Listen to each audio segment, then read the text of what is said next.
আহলে হাদিসের মধ্যে দেখা যায় যে অনেক গ্রুপ ও ভেদাভেদ। এর সমাধান কি হতে পারে? এর সমাধান আল্লামা নাসিরউদ্দিন আলবানী রাহিমাহুল্লাহ দিয়ে গিয়েছেন ২ টা জিনিস। একটা হচ্ছে আকীদা সহিহ হতে হবে, ২ নাম্বার আখলাক ঠিক হতে হবে। আকীদা ঠিক কিন্তু কঠোর আচরণ। অন্যের ভুল পাইলে একবারে তুলোধুনা করে ছাড়তেছে। যেটা অনলাইনে বেশি দেখা যায়।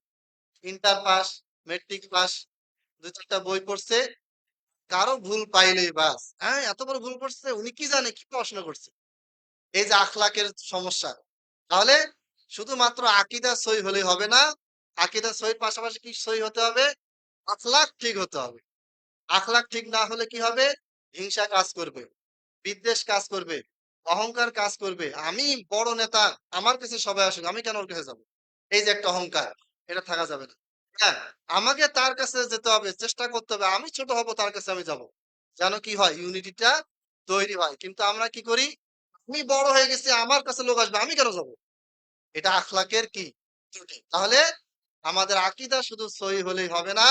আকীদার পাশাপাশি আমাদের আখলাক কি হতে হবে? সঠিক হতে হবে। তাহলে ইনশাআল্লাহ আমাদের তো গ্রুপিং, পরস্পর কাদা ছোড়াছুড়ি ইনশাআল্লাহ বন্ধ হবে। আর যদি আকীদা যদি ঠিক থাকে, আখলাক যদি নষ্ট হয়, তাহলে গ্রুপিং কখনোই বন্ধ হবে না। দিন, দিন এটা কি হবে?